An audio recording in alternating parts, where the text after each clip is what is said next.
Okay. Can you start a podcast with me, please? I need something to do.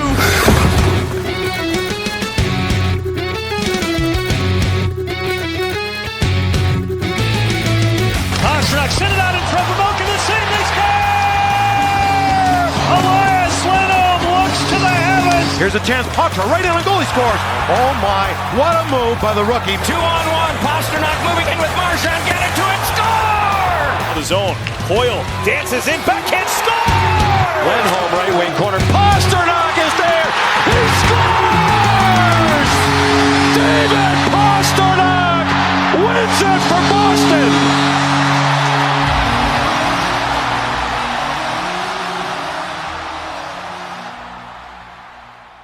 Welcome in, everyone, to another episode of Bruins Tape to Tape. I'm your host today, Karoline with a K. It is September 29th, the day that we're recording this, which means we are so close to October. And I am thrilled to welcome in my fantastic co-host, Maria from Watertown. Hey, Maria. Hey, Karoline. It's good to have you back again. The band is back together, so to speak. I know. We are now, just 10 days or so away from the start of the season. We're going to be back to our regularly scheduled programming with our weekly episodes, which we are now going to have out on Tuesdays for this season. And we'll have our snapshots a couple of times per week. If you missed a game and you want to hear, the quick hits, our hot takes, those will be coming back once the regular season has started. But we've been watching some hockey, which has been so exciting, even though it's preseason. I don't know about you, Maria, but I've been desperate to watch a game. It's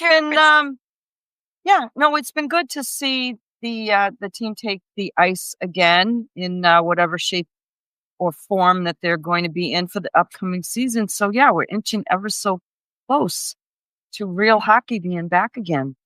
I know. It's great to be back in the saddle. So let's dive right in. We're going to set the table. Like I said, preseason is in full swing. We learned a couple of weeks ago with the, I guess you want to call it the preseason presser with new head coach Marco Sturm and Don Sweeney, where they talked about, just what's going to be coming down the pike.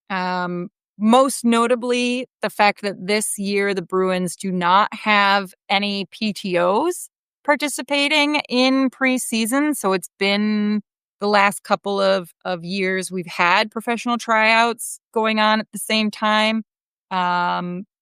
Most notably, it worked out for Boston. I guess it was two seasons ago now, right? With Danton Heinen.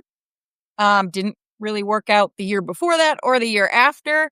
But I'm okay with that. I feel like there's so much change coming.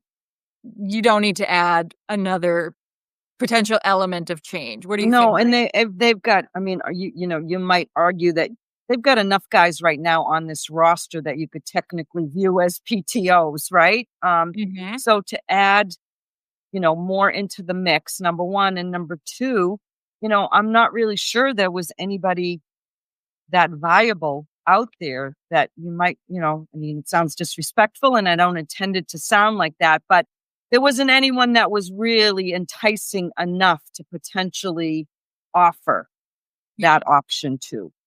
Yeah, fair enough. And if you follow us on Substack and you get the emails, we've had a few really great articles and posts this summer season and going into this fall about our prospects and the rookies. And interestingly enough, this season was the lowest percentage of rookies invited up to regular camp from rookie camp since at least 2022.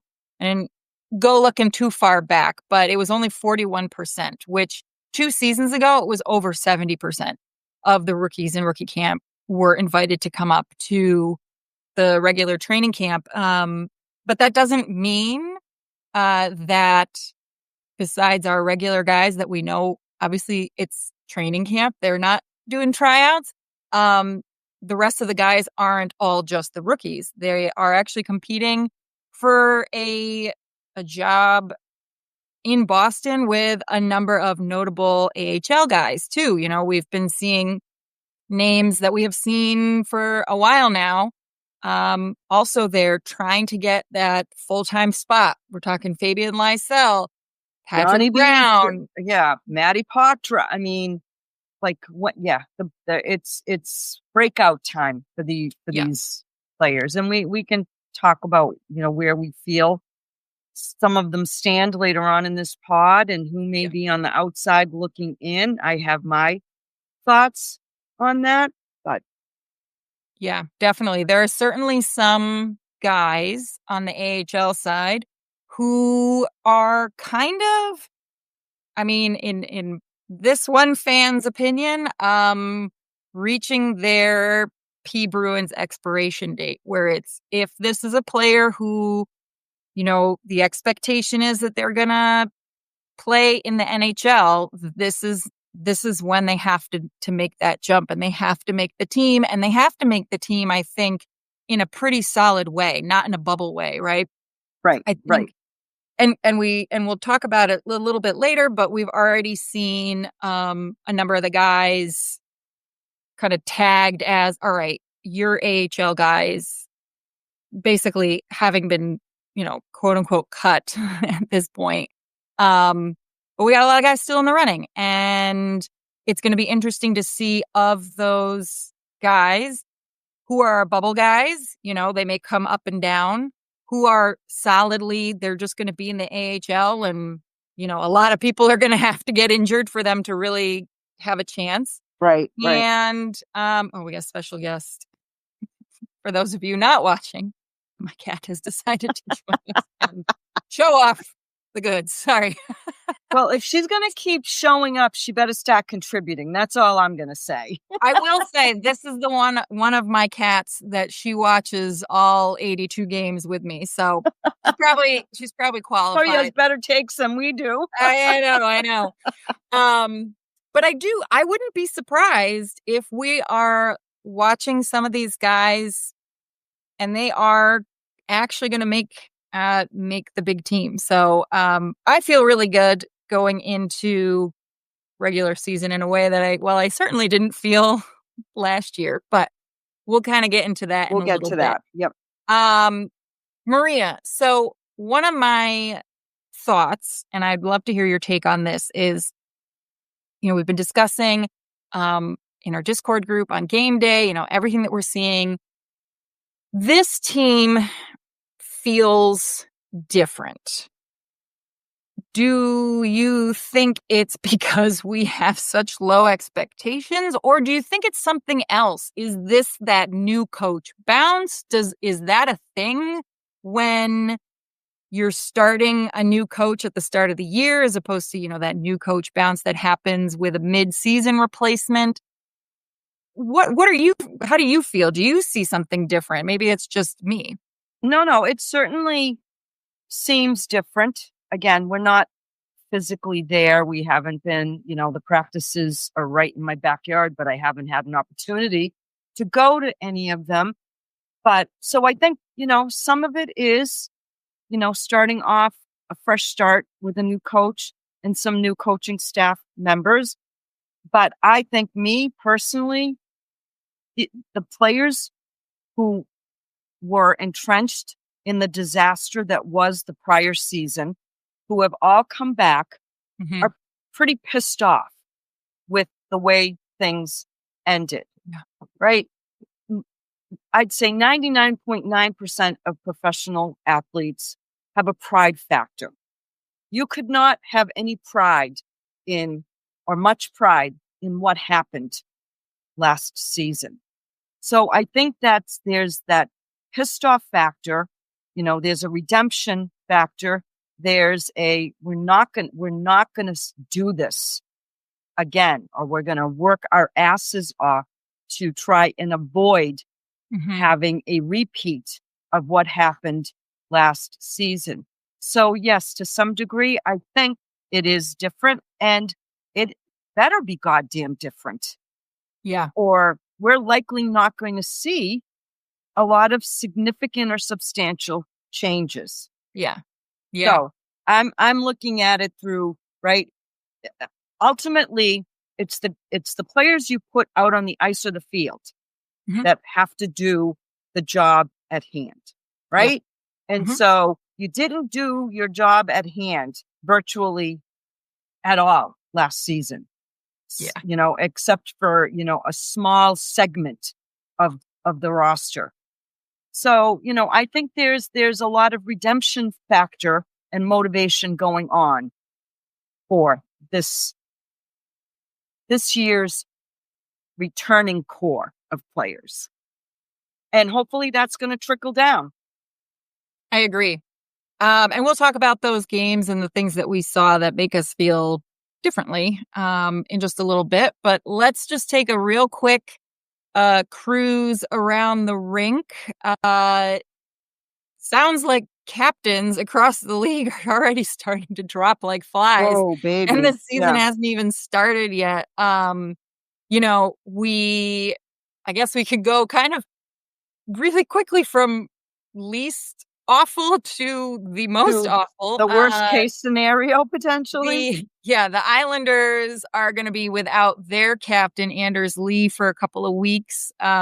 Just a general upper body injury, but you never want to start the season without your captain. I think, that's just tough, especially they've got the number 1 draft pick, presumably, part of the lineup opening night. And they've got all sorts of new folks in management. So it'll be interesting to see them start off the season without their captain. Dallas captain Jamie Benn is also out with kind of, I would argue, actually kind of a scary injury with a collapsed lung that actually required some surgery. So he's going to be out for at least 4 weeks before he can be evaluated. So that the 36-year-old, he's going to be missing out on his start of the season. And then, of course, kind of one of the other worst case scenarios was for the Florida Panthers and Sasha Barkov, blowing his ACL in a practice. And there was actually video of it. And it's just so unfortunate. He runs into a guy, falls funny, and, that could be his season. He was sent off to surgery basically immediately, but, he's a question mark for the entire season. And for a team that already knew that they were going to be a little bit behind the 8 ball without Matthew Tkachuk finally taking care of that adductor situation, he's expected to be out for a couple of months. I think they kind of timed it so that he would still be potentially able to participate in the Olympics. But, we are always a little suspicious, and we'll put our tinfoil caps on briefly and say it was probably in an effort to do some cap circumvention. But the new playoff cap rule is actually going to go into effect in 2026. Correct. And that was something that is part of the CBA that actually doesn't start until September next year, but all sides agreed that this season that would be one right. And I think there were enough questionable questions around, teams utilizing that salary cap loophole that it made it a relatively easy decision to implement something. Now, I'm not going to worry about the Florida Panthers because we've seen this story before where I believe it was one year where they had a number of significant injuries to key players, and they still wound up making it into the playoffs and into the finals. I don't believe they won that year, but right, that team is built to sustain significant injuries to key players. Yeah. The interesting thing will be how they play around with maneuvering the cap situation. So this is this were two separate tweets on the same day by Puckpedia relative to Barkov's injury. Mm.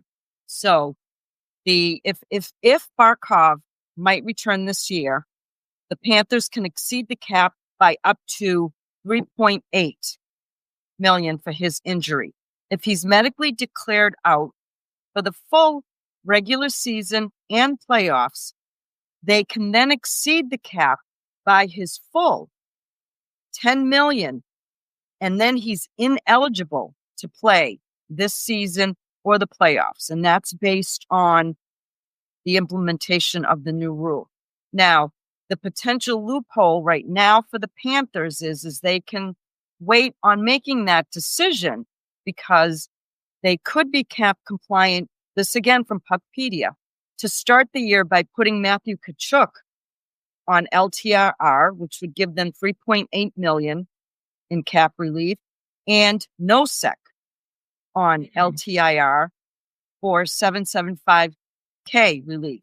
That would give the Panthers the flexibility to wait on a decision for putting Barkov out on regular LTIR or season ending. So Is Tkachuk on LTIR right now? I don't believe he is. I don't think they've made any official announcements. And I think this is just kind of, that's correct. The Puckpedia saying, okay, these are scenarios that could. I'm sure they're having those conversations internally because you clearly, if your intention is to return to the playoffs, right, which I'm sure it is, you don't want to have to make a quick decision and say, okay, Barkov's out, because that means he's out. He's out and you don't get him back. Right. And then, so for clarification, when you're talking about the cap right now, these are scenarios where that's what they are allowed to do for the regular season cap, right? Well, how does it work with the postseason? Because in the past, there was no cap at all for postseason. So assuming he is out for the whole season and, he's medically declared, he can't play the regular season, it means that he cannot play at all in the postseason, correct? Correct. And then if they just say we're shutting Barkov down. Right. There's no coming in at the 11th hour. There's no coming in at the 11th hour. Because this is what happened with Kucherov. Right. But then he came back, right? In this instance, I think they're holding to some degree the feet to the fire of teams to say one way or the other, you got to make a decision here. Mm-hmm. If your guy is out, he's out. Mm-hmm. You're not going to potentially bury the $10 million and then the playoffs start, right? And then lo and behold, he's back on the ice. So, and I mean, it's providing accountability and to some degree, maybe, evening the playing field for the teams that are, kind of working within the cap and working within the premise of the guidelines and the rules, and those who have just been kind of, right? Now, I'm sure the Panthers want their guy, right? Who doesn't want their captain out on the ice? But you're going to have to do some soul searching and figure out a way to make it work. But if you say he's done, he's done. You got the full $10 million relief, but you're not going to be able to have him saunter out on the ice when the postseason begins. And that includes the regular season, if I'm understanding this correctly. He's not going to be able to play regular season either. Right. So it's not an either or. It's a whole enchilada, so to speak. Yeah. Well, and, I think Bruins fans, while they won't necessarily be happy that someone like Barkov, who I think we're all kind of like, he's one of the good ones, that he's, injured by any stretch. However, the Florida Panthers, according to capwages.com, the Panthers are still almost over the cap by $3.7 million. Yeah. So they're going to have to make some decisions soon because teams do have to be cap compliant by the start of the season. Right now, you're looking at Florida, Dallas, Tampa, and New York Islanders as over the cap. So, it'll be interesting to see, especially considering two of those teams, Florida and Tampa, are in our division. So what does that mean? Well, it'll be interesting to see what they do with Matt Tkachuk. Yeah. It will be interesting. And, how the rules apply there too. If it's the same scenario, like if they put him on LTIR, what happens with his status? Right. Exactly. And his is further complicated by the fact that, to kind of switch gears briefly, he was invited to, the Olympic training camp, the orientation program, so I think it's no secret that he has every intention of getting a spot on Team USA's roster for the Olympics in February. And, if he's angling to get on that team and, oh, look, you're well enough, you've, gotten onto the team, what does that mean in terms of the optics for what is happening in Florida? So I think they're going to have to tread carefully. Well, it's a tough decision. They have to decide Barkov or Tkachuk, potentially, right? Right. Maybe I'm oversimplifying this. And who gives you the most likely of the two injuries? Who is the most likely of those both key players? Sure, key players to return to your lineup for long enough to make a difference, too, right? Because we talk a lot about no single player can carry a team to a Stanley Cup win, but there can be a single player to be the difference to get that Stanley Cup win. And I think, for whatever you think about Tkachuk, I think he is one of those kinds of players. I agree with you. Yeah. So all personal feelings aside, but I would agree with you. Right? I think the Panthers, based on how they're built, and this is not a Panthers podcast, folks. No. We're just talking about competition, so we have to be aware. This is the first conversation or the first, instance where this new cap standard is coming into play. I think they can still be a contending team, sure, without Barkov. Yes, and if this injury is to such a serious degree, right? And you've invested $10 million in this guy. You could look at it both ways. Right. Let him stay out the season, get him right and ready for the following season. Yeah. And go with the other horses you have on this team. But right. Well, and then the other thing about the Olympics, I think it goes without saying that there are certain players who were invited to orientation camp that was just a formality, right? We know that whether it's for Team Canada or for Team USA, I would make the assumption that Tkachuk is one of those players who it's like it was just a formality. Unless he physically is unable to participate, he's probably got a roster spot. But listening to a recent episode of 32 Thoughts and learning a little bit more about kind of what the team building aspect is for the Olympics, players who genuinely have to get a spot on that team, they really only have 6 weeks of the regular season, the first 6 weeks to impress. And again, if you think about the timeline, if Tkachuk were to be one of those players who maybe would be a bubble player, to have a legitimate shot of actually making the USA team, he'd have to come back sooner. So then that kind of, again, just opens up the can of worms of, okay, well then are you keeping him out? Are you not? So it's just because he is such a notable player on a team that has been very notable and I'll say it aspirational because of their depth and the diversity of their players to allow them to have these losses and still continue to be a competitive team in a division that is increasingly competitive for the Boston Bruins. So that's all we have to say about everything else that's going around the rink. But we'll take a quick break and talk about what we've seen so far. Hey Bruins fans, love the pod? Well, here's an opportunity to join the team. Become a friend of the pod on Patreon and unlock more Bruins content, merch perks, and the community we've built with diehard fans like you.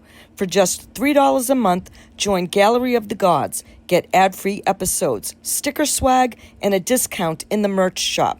Or go full legend with the black and gold tier. Bonus content, virtual watch parties, more swag, and full access to our Substack. No matter the tier, you're in the room with us. Tap the link in the show notes and take your spot on the bench.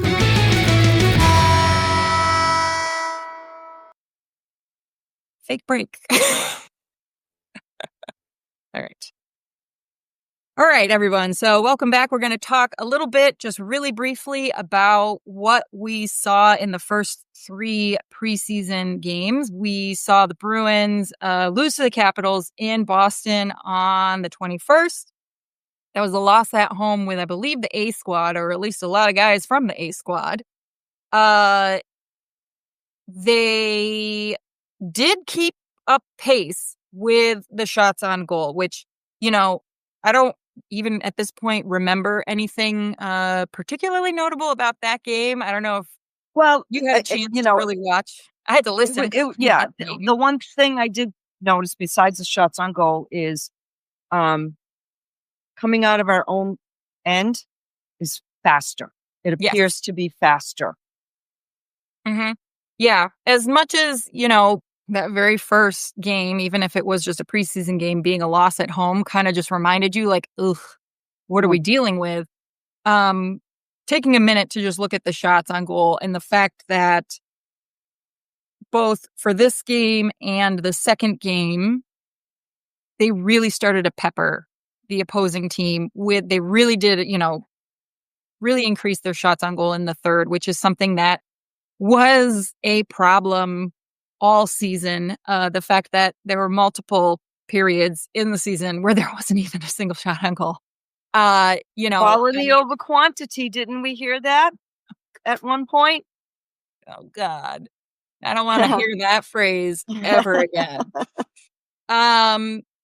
But I want to talk a little bit more actually about the 2 games that followed. Not just because they were wins, like, yay, wins. But the fact that, first of all, they were road wins. They were somewhat 2 different squads. The B squad was playing in Philadelphia on the 27th. And the games at certain times, I thought, were really not going our way. Whether it Especially was the Rangers game.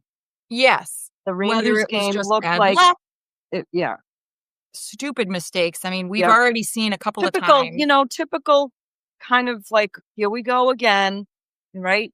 Yep. A goal by the opposing team, right? 30 seconds later. Like, the opposing team skating through our neutral zone, virtually untouched, or an opposing player getting in behind one of our defensemen. We should know better. But what happened that was different in both of those games? They kept at it. Correct. They didn't give up. They didn't tuck tail between their legs, right?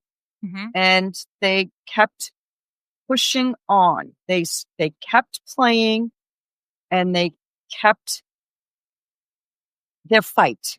Yes. Which we didn't see enough of last season either, where they would get down and you'd say to yourself, there's no snowball chance in hell that we're coming back in this game. Yeah. How many times last season did we see them either get behind and, play started to kind of fizzle in terms of energy, and we would say, we need someone to do something to light a fire under them, get them excited, right? And it just never happened. Materialized, yep. And it absolutely happened, especially in the Rangers game, because that game, it was neck and neck. It was an exciting game. That third period, I mean, it's everything that you want to see. Isamont scores that goal, and it absolutely lights a fire under the Boston Bruins and really keeps them going. And to some extent, we'll even say that the hockey gods were smiling on them, because there were a number of times last season where they were trying their hardest, and no matter what they did, nothing was going their way. And I saw them trying their hardest in these last two games, and they were rewarded. That perseverance, they prevailed. They kept at it. They stayed in the game. They stayed competitive. And for me, I think that's what feels different. It has to be different. It absolutely has to be different.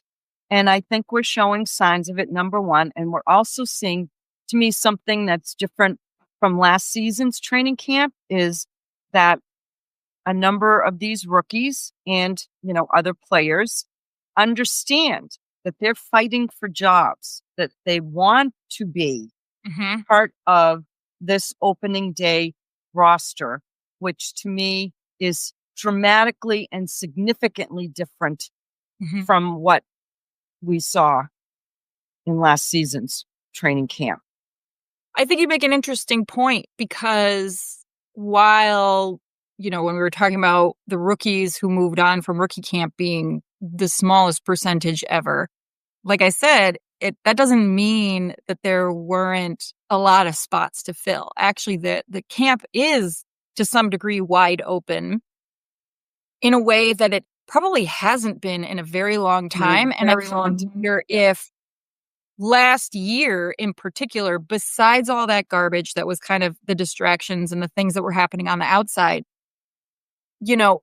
maybe, and this is again just me making a guess, but maybe that competition among the outsiders wasn't as fierce because, well, if there's only one spot, there's only so much I can do. The odds are against me, whereas we basically have to fill two lines. You know what I mean? And maybe even a third, right? Potentially a third, exactly. I want that.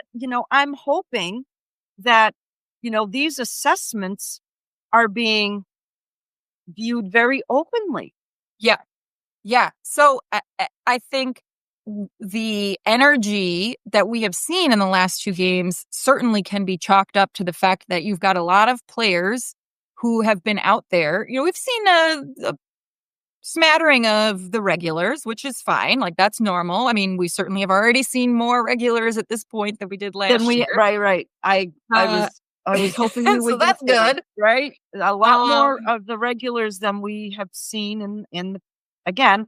And I hate, again, we're doing revisionist history, but this is all we can compare and contrast to, because last season was so horrible for this Boston Bruins franchise. Yes, that we're going to do that because we were given no choice. Yes, but yes, last season, when did we even see the regulars? And we thought, is it, these guys they don't look ready. No. They don't look ready to go. Right. And they were very not cohesive last year. And again, I want to preface this by saying none of this matters, right? It's preseason. Nope. Correct. If your team is terrible in the preseason, it means nothing about the regular season. If your team is excellent in the preseason, it means nothing, right? It's just like with playoffs. There's this hard and fast line that comes down, and it is a new game, right? 0-0. There are zeros everywhere. Right. Once preseason is over. I think what happens in preseason in those games and how the players are responding to what happens can set the tone. If you have a losing preseason, but you're still seeing players out on the ice persevering, continuing to play until that final buzzer, that is something positive you can take out of a losing preseason. Even now for the Bruins, they are technically having a winning preseason, but we'll see what happens tonight. But I'm more focused in on how are they handling the game? What are they doing when they are hitting adversity? When they are down? When they make a stupid mistake, how do they respond?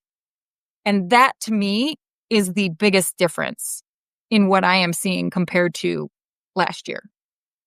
And, you bring up a good point, and a very good example of that is the preseason game against the Flyers. Mm-hmm. That was the most recent game where I believe the Bruins got called for a penalty very late in the game. And the Flyers pulled their goalie, so they were skating 6-on-4, and then they were skating 6-on-5. And again, it sound like a broken record, but last season we would be sitting there going, wait for it, wait for it, wait for it. Oh, lo and behold, the other team has tied the game, or the other team has gone ahead. Yep. In this instance, I have to give them credit for the fact that they didn't break. Yes. In that instance, they did not break. And so I think, again, that's a positive in my view. Yep. Well, and forget the fact that they've already scored not one, but multiple power play goals. We got a new power play coach brought in from Dallas. So, I mean, I'm just thrilled on that. When I saw, I think one of Icemont's goals was power play. I was like, holy crap. Power play goal. What is that? I don't know. I am really looking forward to seeing Arvidsson, hopefully, and Pasta on the same unit, because I think that's going to be a potential nightmare scenario for the the team that needs to kill off that penalty. At least that's my hope. But I agree. And I believe those are the only two returners we have, besides Swayman, that we have not seen play yet. Yes. In a game. So looking forward, at the time of this recording, the Bruins have not played against the second game against the Flyers. That's happening tonight. So by the time you hear this, it will have happened. Right. And do we think any regulars will be suited up for that game? I think if not just for, Sure. I think, what we were waiting for kind of all weekend was some kind of official news drop. I certainly was like checking. Right. Okay, where are the cuts? Where are the cuts? Because usually you'll start to see, if not almost right away, because this happened last year too, so-and-so has been sent down. So-and-so has been sent down. Again, as of this recording, it is 10:30 in the morning.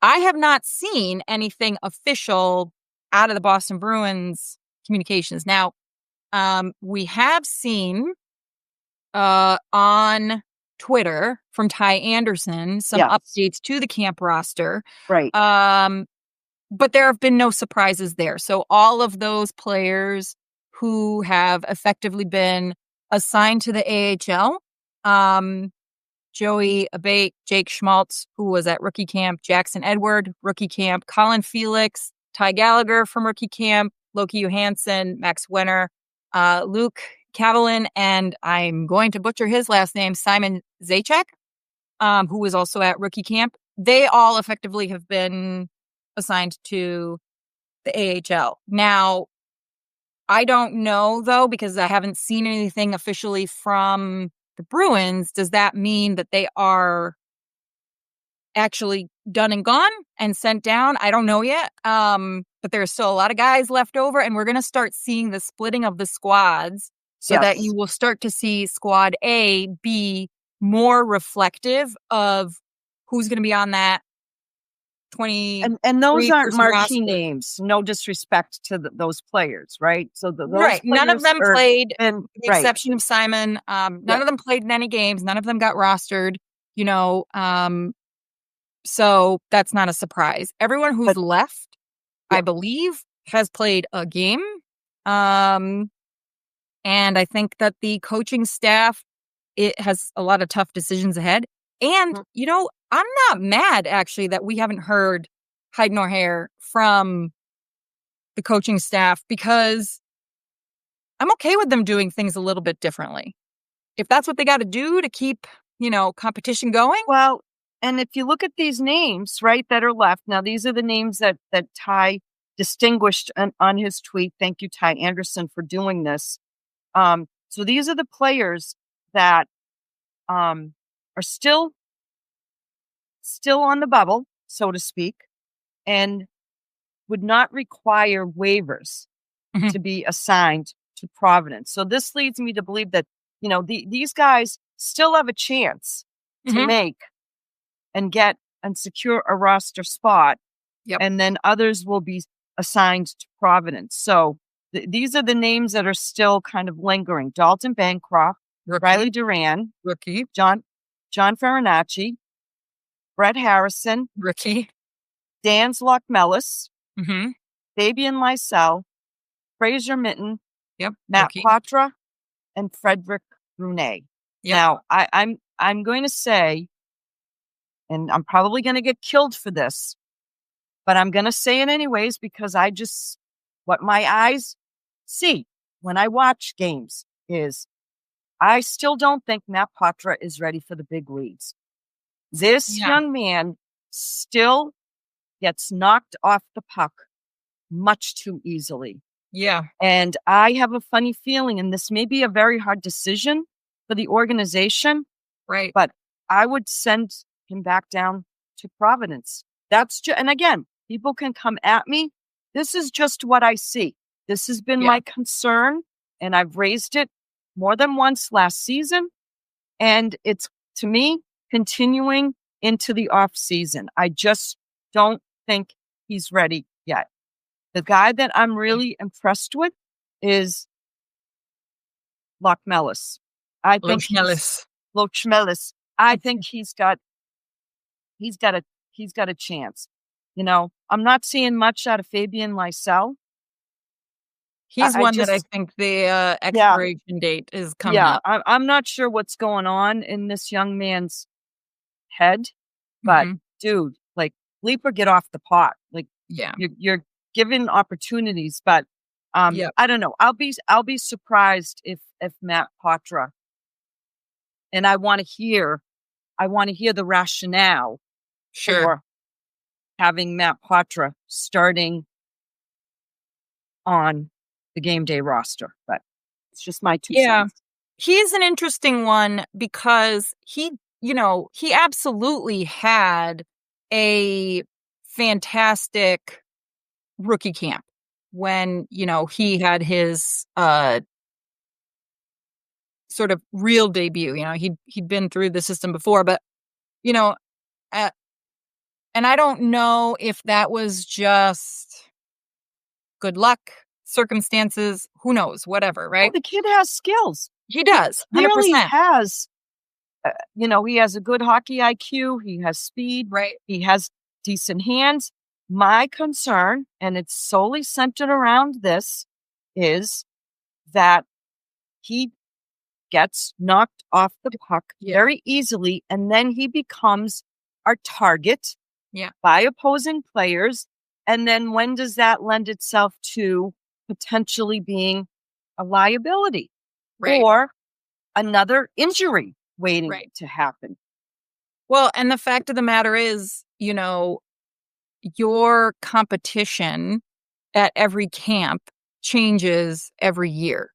And I just, if you consider of the 9 rookies who were invited up, 5 of them are still standing. Again, Bancroft, Duran, Minton, Harrison, and Loschmelis. Harrison, Minton, and I believe Bancroft have really been noticeable. They've been on the board, and I think that they are very stiff competition. Yes. Up against Patra, especially considering that Patra has had as much time as he has had in the AHL and a few stints in the NHL. There comes a time where that experience either helps or hurts you. And the fact that he has this experience and he isn't head and shoulders above them hurts him. He's not standing out. No. He's not standing out. And I'm not saying he's a bust. So before No. Right. We're not saying he's a bust. No. Right. We're not saying he's a bust. Yeah. However, when you see the style of play and you see the player and you notice things, right? We bring them up and we say it. Yeah. This for me is a problem and a big concern. Yeah, I agree. So we will be finding out more. We've got, let's see, they play the Flyers Monday night. Thursday, they're in Washington, and they finish up preseason on Saturday at home versus the Rangers. Dress rehearsal on Saturday against the Rangers, right? Effectively, presumably. I'm expecting a near way. Well, we should see Swayman. One would hope for. I'm hoping we'll see Swayman against tonight? Washington. I was hoping maybe tonight at home in a period. Maybe. I mean, I wouldn't be surprised if. Well, I don't know. I'm not sure when we will see him. I mean, presumably, way. I think Saturday at home.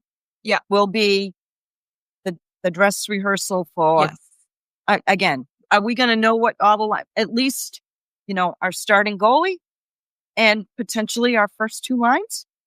Yeah, I think we're still going to be seeing in terms of the skaters tonight and Thursday, any of the guys that they are serious about and bubble.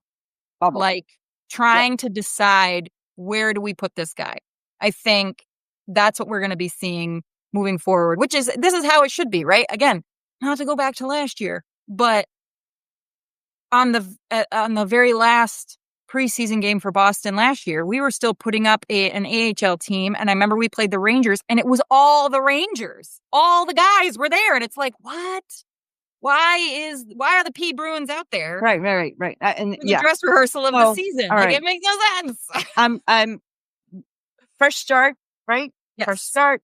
Yeah. And so we've made note of positive things. We actually have competitions going on in this year's training camp. We are actually seeing those players that we know are a lock for this roster getting playing time and getting into what we hope will be game ready shape.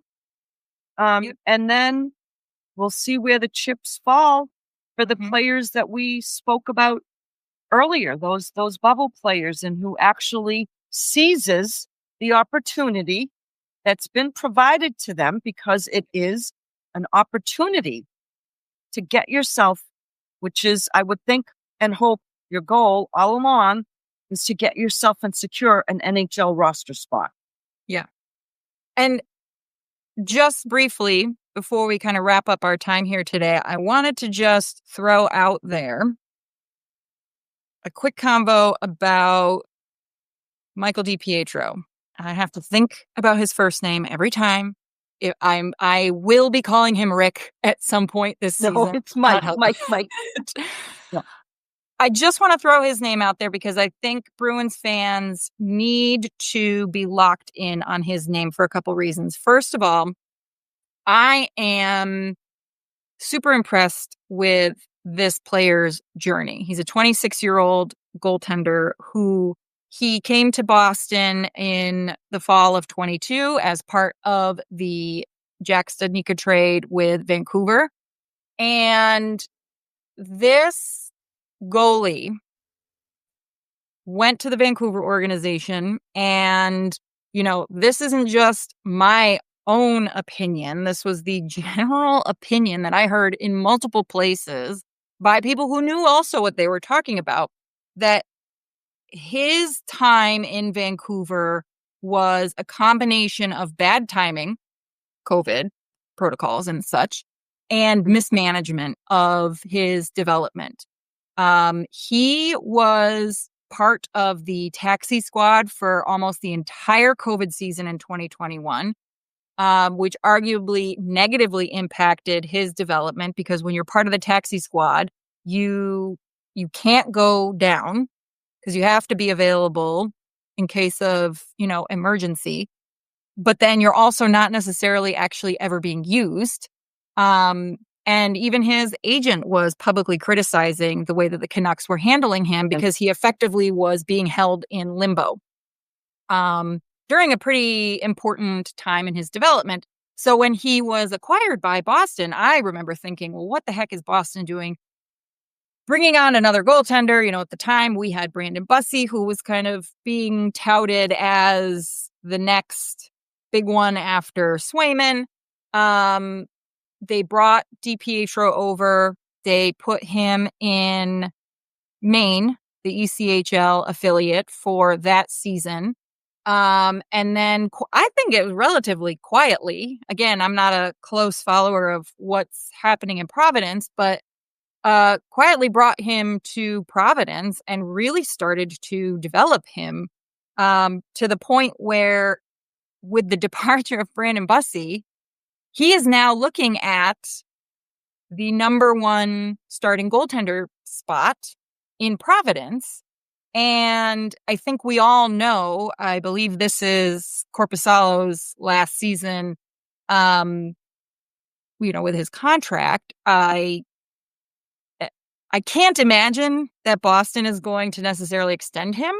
So they'll either let him go, at the end of the season, or they'll trade him. Yeah.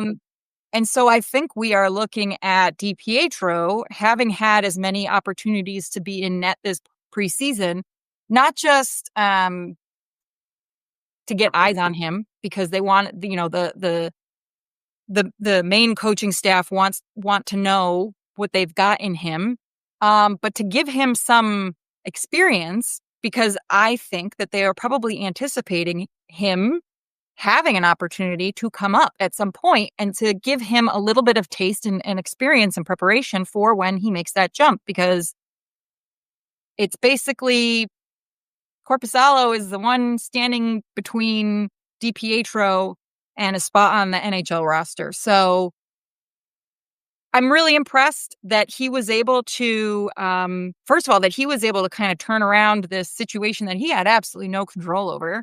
Right. And quite frankly, I'm impressed that the Boston Bruins didn't fumble his development. I was just thinking the same thing. Imagine that. They actually developed. they actually saved this kid because they fumbled Studnicka. Yeah. I think, they've fumbled Lysell. I'm worried they're doing that to Patra. But here's this goaltender that, look at him now. Mm-hmm. So keep his name in the back of your mind, because I think something again, as with a lot of prospects, he's either going to make it or he's going to be good enough that they can use him as part of a very valuable trade package. Which, either outcome. The flexibility of potentially moving Korpisalo, right? Yes. Because we all know that there's always a need for good goaltending. Yep. Right? I don't even want to you need great goaltending to win a Stanley Cup. However, good goaltending gets you there. Right. Exactly. So, any final thoughts, Maria, on what we've chatted about? No, I think I'm looking forward to seeing what our opening day roster looks like. And we might potentially see some surprise shocks, maybe. Maybe. You never Maybe. know. Yep. But by the time we record next week, we will know We will what know. our 2025-26 Boston Bruins will look like. And I'm feeling good. I'm feeling optimistic that regardless of the actual outcome, the attitude, the approach, the vibes, they're good right now. So, Yes. Let the games begin. absolutely. And as always, like and subscribe for more content, and be sure to leave a rating and review to help other Bruins fans find us. You can support the podcast by joining our Patreon or following us on all of our socials at Tape to Tape MK and on Substack at tapetotapemk.substack.com. And as always, go Bees! Go Bees!